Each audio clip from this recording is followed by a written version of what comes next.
Ayah kami tidak pernah marah. Setidaknya, tidak dengan suara. Ia tidak pernah membanting pintu, tidak pernah mengumpat, tidak pernah meninggikan nada bicara. Bahkan ketika hidup seperti sengaja menguji kesabarannya, ayah tetap memilih diam. Diam yang panjang. Diam yang berat. Diam yang jika diperhatikan lebih lama, sebenarnya penuh luka. Kami 8 bersaudara tumbuh dengan suara langkah ayah sebagai alarm pagi. Setiap hari, sebelum azan subuh benar-benar selesai menggema, ayah sudah bangun. Ia mengambil wudhu dengan air yang dinginnya menusuk tulang, lalu salat di sudut rumah kontrakan sempit kami.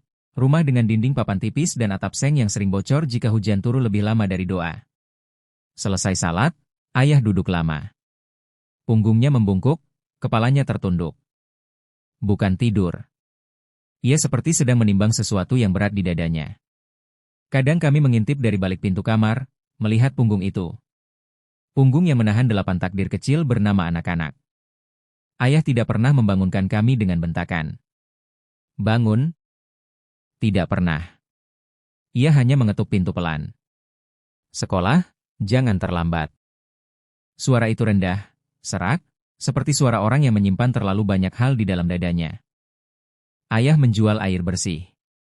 Di ibu kota yang gedungnya menjulang tinggi, ironisnya air bersih adalah barang mahal bagi sebagian orang.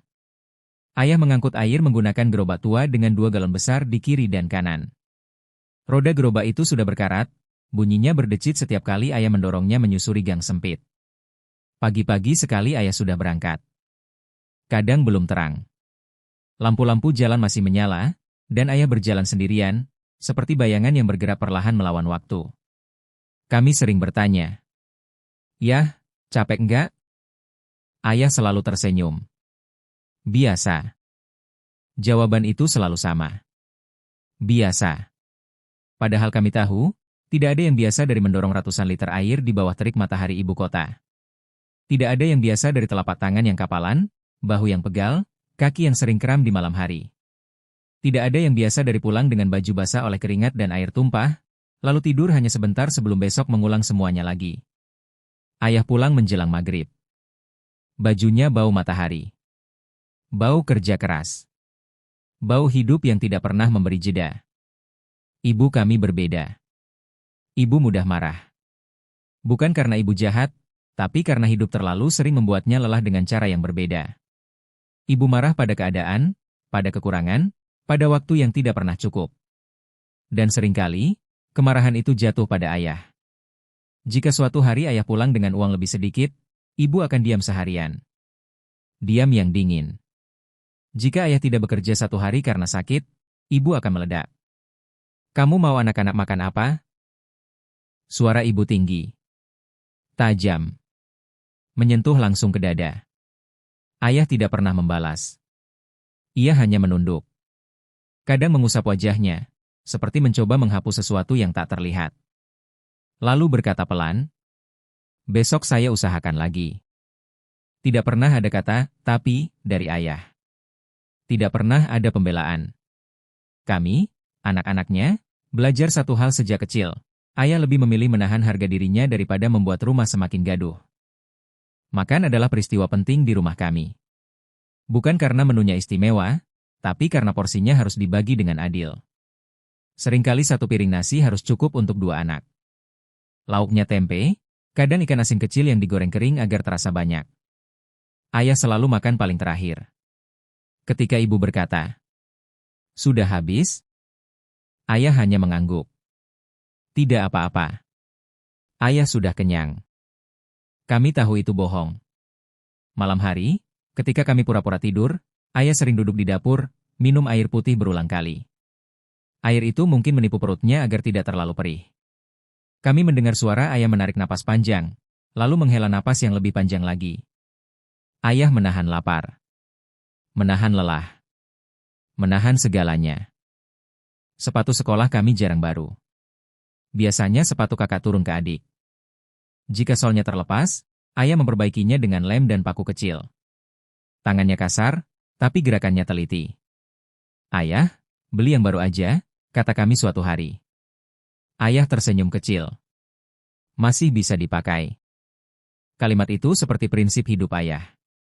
Selama masih bisa dipakai, selama masih bisa bertahan, ayah akan memilih bertahan. Suatu hari hujan deras. Air masuk ke dalam sepatu yang solnya sudah menipis. Kaki kami basah, dingin.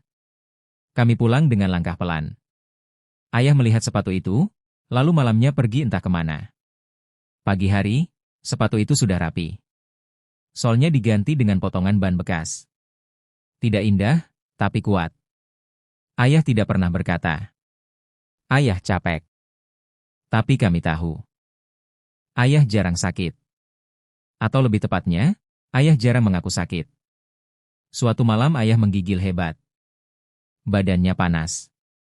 Ibu menyuruhnya istirahat besok. Ayah mengangguk. Tapi subuh-subuh, kami mendengar suara gerobak itu lagi. Ayah tetap berangkat. "Kamu mau mati?" bentak ibu. Ayah hanya menjawab, "Kalau tidak kerja hari ini, besok kita makan apa?" Kalimat itu seperti palu. Menghantam semua orang di rumah. Ayah memilih bekerja dengan tubuh yang hampir roboh.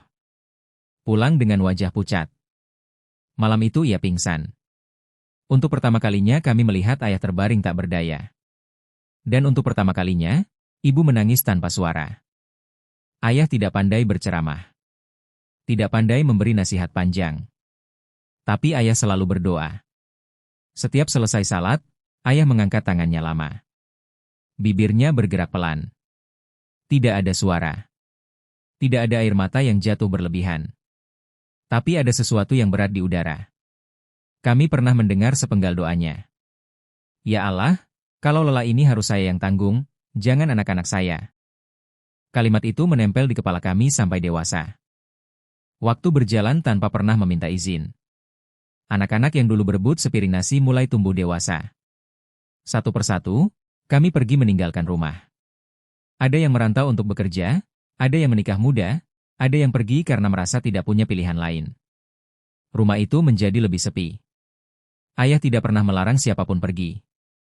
Ia hanya bertanya pelan, "Sudah yakin?" Ketika kami mengangguk, ayah akan tersenyum. Senyum yang sama seperti dulu, tipis, tenang, tapi menyimpan sesuatu yang tidak pernah diucapkan. Setiap anak yang pergi, ayah selalu mengantar sampai ujung gang.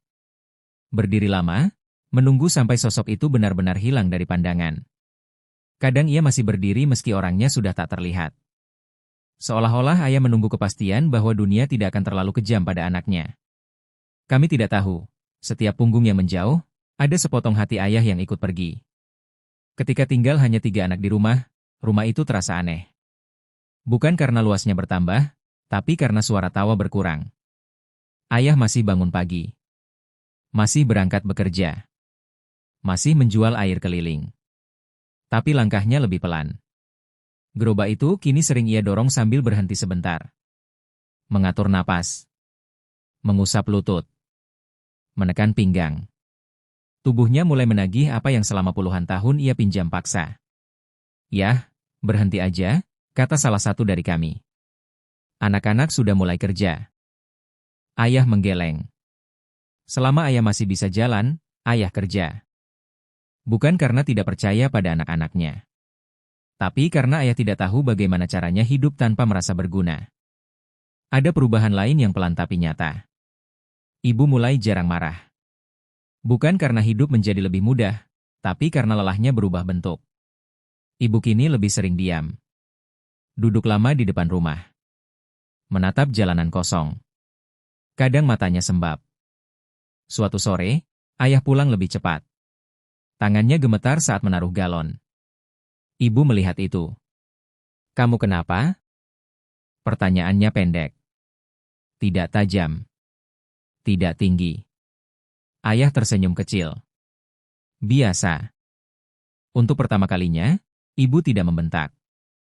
Ia mendekat. Memegang tangan ayah. Tangan yang dulu sering ia lepaskan. Ayah jatuh di tengah jalan. Bukan jatuh yang dramatis. Ia hanya terduduk. Gerobaknya miring. Air tumpah ke aspal. Orang-orang membantu mengangkatnya. Ayah menangis. Bukan karena sakit. Tapi karena malu. "Ayah nggak apa-apa," katanya berulang kali. Padahal kakinya tidak bisa berdiri lama. Hari itu, untuk pertama kalinya, ayah pulang tanpa uang. Baju basah. Wajahnya kosong. Malam itu ayah tidak makan. Bukan karena tidak ada, tapi karena ia tidak sanggup. Kabar tentang ayah menyebar cepat. Anak-anak yang dulu pergi, mulai pulang. Tidak sekaligus, tapi cukup untuk membuat rumah kembali berisik, meski dengan cara yang berbeda. Kami duduk mengelilingi ayah. Untuk pertama kalinya, kami yang menatapnya lama. Rambutnya memutih. Keriput di wajahnya lebih dalam. Matanya tetap lembut, tapi kini sering kosong. Ayah capek, kata salah satu dari kami, hampir berbisik. Ayah menggeleng pelan. Ayah cuma tua. Malam itu hujan turun pelan.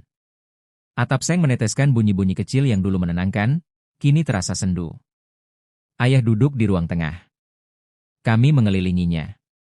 Ayah, marah nggak sama ibu? Pertanyaan itu keluar tanpa rencana. Ayah terdiam lama. Marah itu capek, katanya akhirnya. Ayah lebih capek menahan marah daripada dimarahin. Kami terdiam. Ayah cuma mau rumah ini tetap utuh. Kalimat itu seperti membuka pintu yang lama terkunci. Kami sadar, ayah bukan tidak punya emosi. Ayah hanya memilih menanggungnya sendiri. Pagi itu sunyi. Tidak ada suara langkah. Tidak ada gerobak berdecit. Ayah tidak bangun sebelum subuh. Ia terbaring. Napasnya pendek. Matanya terpejam. Wajahnya damai, terlalu damai untuk seseorang yang biasanya selalu bersiap menghadapi hari. Kami panik. Ibu menggenggam tangannya erat. Ayah membuka mata sebentar. Menatap satu persatu anaknya. Maaf, katanya pelan. Kata itu menghancurkan kami. Ayah pergi dengan tenang. Tidak ada teriakan. Tidak ada drama. Hanya napas yang berhenti perlahan. Di pemakamannya, banyak orang datang. Tetangga. Pelanggan. Orang-orang yang pernah membeli air dari ayah. Mereka bercerita tentang ayah, tentang kejujurannya, tentang senyumnya, tentang bagaimana ayah selalu memberi lebih meski hidupnya sendiri kekurangan. Kami berdiri diam. Baru kali itu kami sadar. Ayah dikenal banyak orang, tapi dipahami sangat sedikit. Rumah itu tetap berdiri. Kami tetap hidup. Tapi ada sesuatu yang hilang, sesuatu yang tidak bisa diganti. Kini kami tahu. Diam ayah bukan kelemahan. Tidak marahnya ayah bukan ketidakpedulian. Kelelahannya ayah bukan keluhan. Itu semua adalah bentuk cinta yang tidak berisik. Kami menjalani hidup dengan cara berbeda sekarang. Ketika ingin marah, kami ingat ayah. Ketika ingin menyerah, kami ingat punggung itu. Ketika hidup terasa tidak adil, kami ingat doa-doa tanpa suara. Ayah mungkin telah pergi. Tapi caranya mencintai. Tinggal selamanya.